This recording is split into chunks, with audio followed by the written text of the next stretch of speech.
Rahim welcome back to machine learning.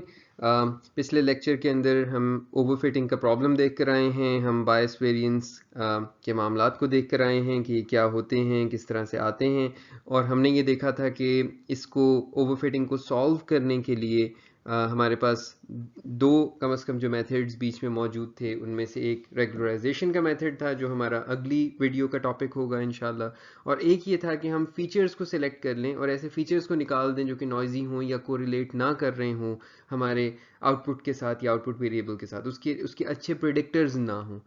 तो अब इसको हम देखने लगे हैं। अभी हम जिस चीज़ को देख रहे हैं it's called manual feature selection, यानी हम फीचर्स को आईबॉल करेंगे, देखेंगे और देखकर सीखने की कोशिश करेंगे कि इनमें से कौन सा ज़्यादा यूज़फुल इंफॉर्मेटिव फीचर है, ज़्यादा अच्छा प्रिडिक्टर है, टेल टेल फीचर है, जिस फीचर से पता लग जाता है कि आउटपुट क्या आनी थी। और ऐसे फीचर्स को बीच में से निकालने की कोशिश करेंगे, मैनुअली प्रूव आउट करने की कोशिश करेंगे जिन फीचर्स में हमें वो प्रिडिक्टिव कैपेबिलिटी नज़र नहीं आ रही होगी।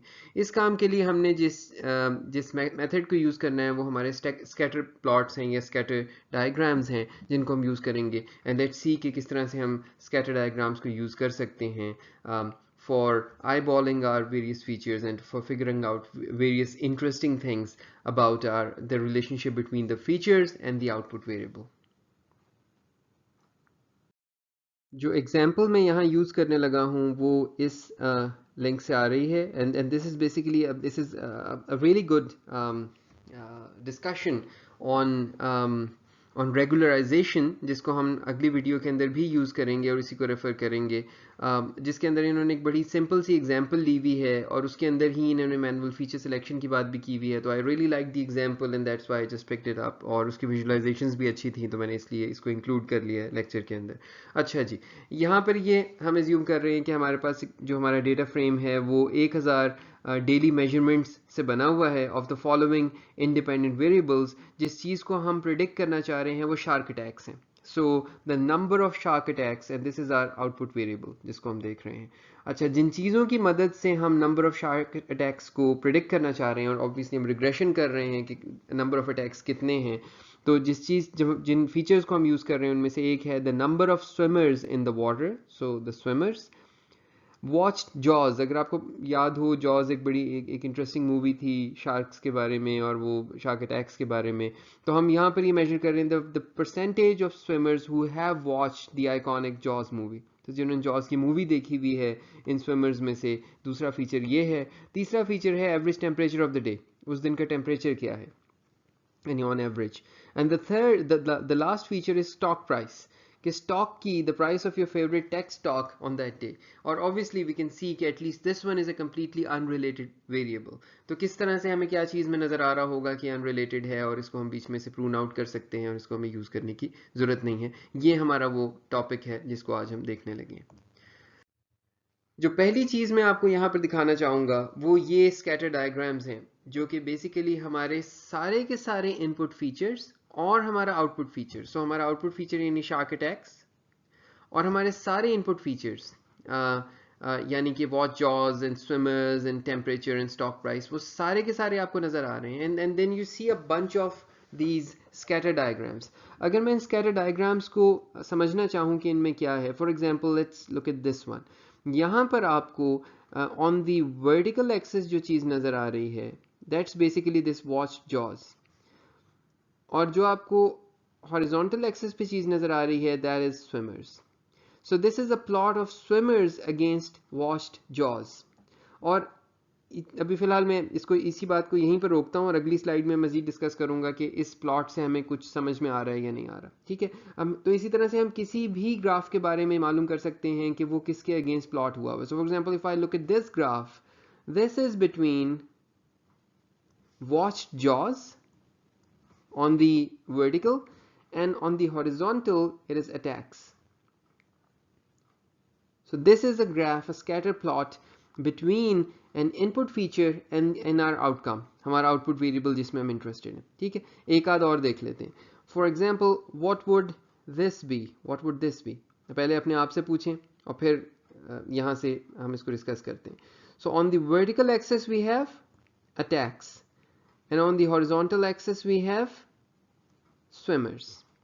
So swimmers against attacks. अच्छा, बाय द वे इस ग्राफ की शेप नोट कीजिए, ये भी हमारे लिए इंटरेस्टिंग होगी। इस ग्राफ की भी शेप नोट कीजिए and compare it against this graph. अच्छा, अब एक और ग्राफ देखते हैं। How about this one? This one is between swimmers and watch jaws. So interestingly ये जो दोनों के दोनों हमारे पास स्कैटर प्लॉट्स हैं, इनमें सिर्फ एक्सेस चेंज हो रहे हैं। इसमें ऊपर वाले में जो है वो हॉरिजॉन्टल पे स्विमर्स है और नीचे वाले में जो है वो वर्टिकल पे स्विमर्स है, और बाकी जो एक्सेस बच रहे हैं उसके ऊपर वॉच जॉज है। ठीक है, तो ये आपको जो है यानी मेन डायगोनल के ऊपर और नीचे जो है वो सिर्फ आपको फ्लिप हुए हुए एक्सेस के साथ सेम चीज़ें नज़र आ रही हैं, which is at times very useful. तो लिहाजा हम ये दोनों के दोनों देख रहे हैं। सो पहली चीज़, जब भी आप कभी कोई भी प्रेडिक्शन का टास्क शुरू कर रहे हो, अब ऑब्वियसली ये बात ज़रूर जहन में रखें कि real world machine learning problems में बाज़ दफ़ा आपके नंबर ऑफ फीचर्स थाउजेंड्स या मिलियंस होते हैं, वहाँ तो आप ऑब्वियसली ये नहीं कर सकते।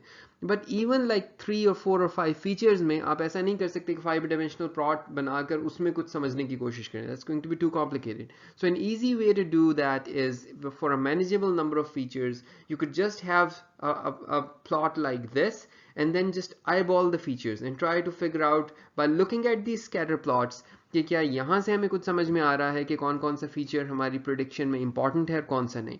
अब मैं अगली स्लाइड के ऊपर ये डिस्कस करूंगा कि हमारे पास किस तरह से हमें इन स्कैटर डायग्राम्स को देखकर कोरिलेशन नज़र आ रही होती है। ठीक है, वैसे तो अगर आप थोड़ी देर के लिए, मैं आपको मशवरा ये दूंगा, यहाँ पॉज करें and just look at these diagrams and see if you can learn anything from these diagrams. यहाँ से आपको कुछ सीखने को मिल रहा है, कुछ लग रहा है कि कोई बात यहाँ पे समझ आ रही है इन डायग्राम से, या they don't make any sense at all.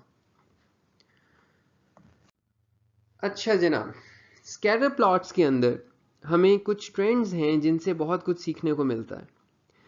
हम इनफैक्ट अपने स्कैटर डायग्राम से कोरिलेशन देख सकते हैं। सो फॉर एग्जांपल आपको यहाँ पर नज़र आ रहा है एक ट्रेंड जहाँ पर आप इनफैक्ट लाइन फिट कर सकते हैं।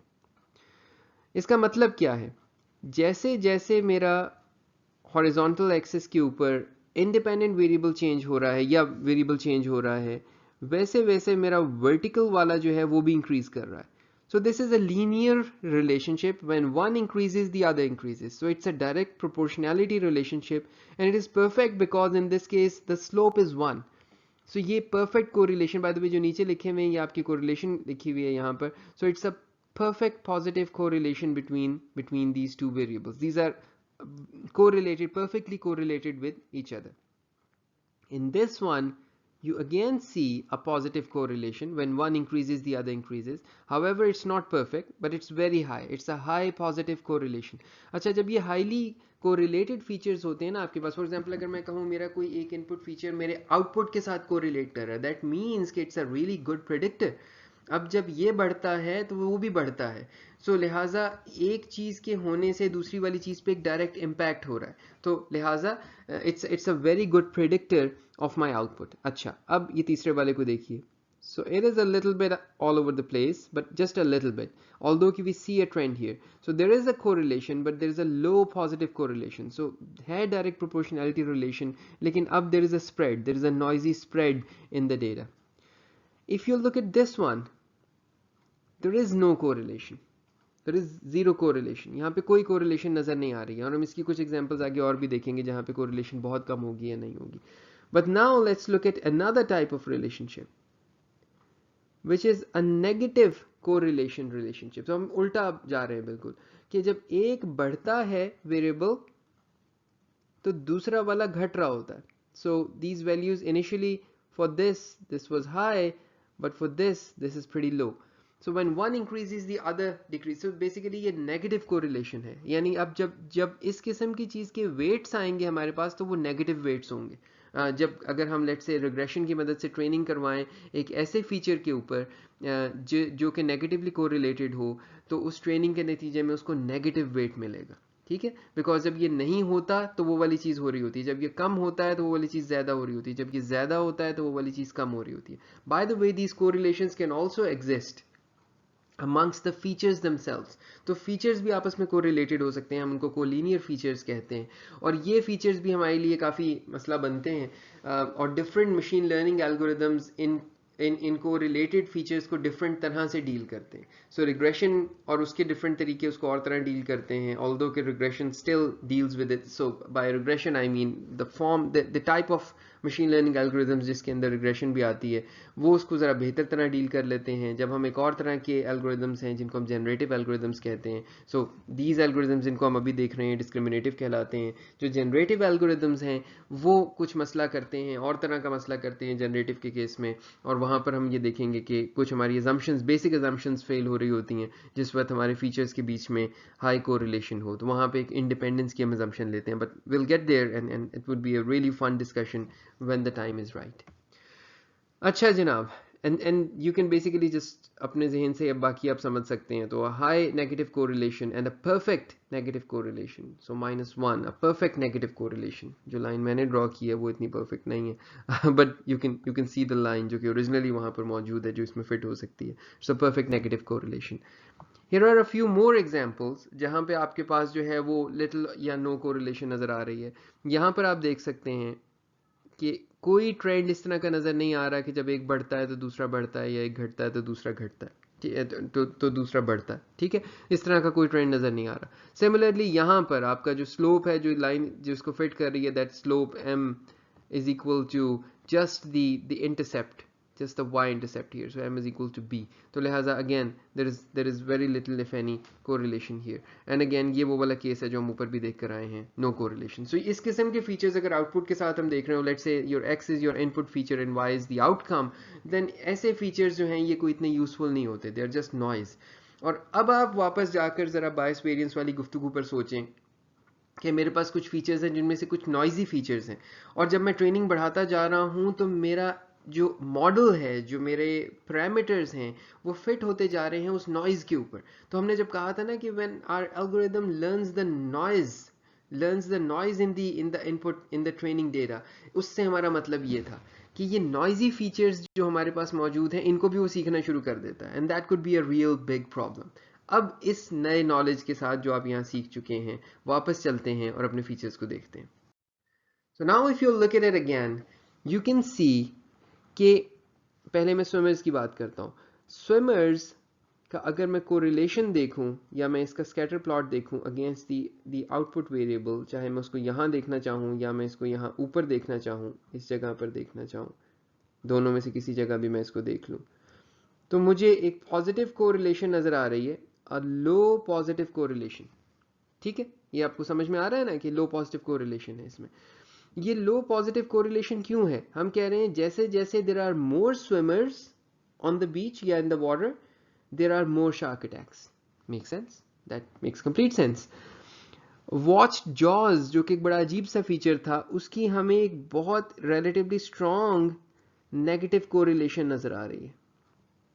इसका क्या मतलब है? इसका मतलब ये है कि उस मूवी को देखने के बाद लोग डर गए.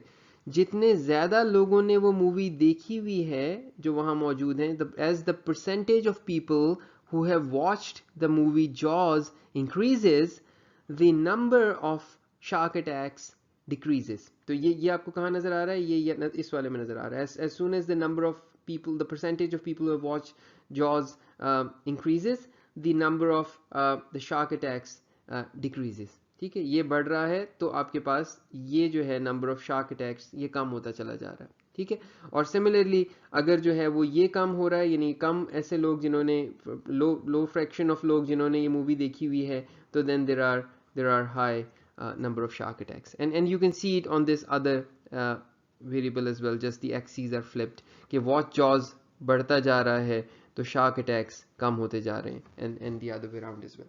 तो अब ये दो जो आपको चीज़ें, दो फीचर नज़र आ रहे हैं, the swimmers and the watch Jaws, these look like useful features. If I look at the stock price feature and if I look at the stock price against attacks, in दोनों cases में I don't see any correlation. It does not appear to be a very useful feature. अच्छा, जब correlation नहीं नज़र आ रही होती ना, तो ये इसका मतलब नहीं होता कि यकीनन वो फीचर बुरा है. बाज़ दफ़ा ऐसा भी होता है कि दो फीचर्स या तीन फीचर्स मिल के कोरिलेट कर रहे होते हैं हमारे आउटकम के साथ, लेकिन स्टिल अगर कोरिलेशन नज़र आ रही है नेगेटिव या पॉजिटिव, तो दैट्स अ बिग इंडिकेटर कि that's a useful feature by itself. लेकिन हम इसके साथ साथ ऐसे तरीके भी हैं हमारे पास जिससे हम ये देख सकते हैं कि वो फीचर्स को अगर निकाल दें तो हमारे पास यानी दो को एक से रिप्लेस कर दें या उन फीचर्स को ख़त्म कर दें, जो कि हम अगले टॉपिक के अंदर जाकर देखेंगे। अच्छा, टेम्परेचर को देख लेते हैं। टेम्परेचर की भी कोई रिलेशन नज़र नहीं आ रही हमारे आउटकम वेरिएबल के साथ। तो टेम्परेचर भी बज़ाहिर, टेम्परेचर और स्टॉक प्राइस दोनों ऐसे फीचर्स लग रहे हैं जो कि हमारे लिए बज़ाहिर बाय देमसेल्व्स एटलीस्ट ये बेकार है, जबकि वॉच जॉज और स्विमर्स दो ऐसे फीचर्स लग रहे हैं जो कि काफ़ी यूजफुल हैं and these probably could be use. So ये this was just a brief introduction to the art of actually looking at these scatter diagrams, and there are many other tools as well. So looking at these various visualizations and figuring out which one of the features in your feature set are actually important for predicting the outcome variable.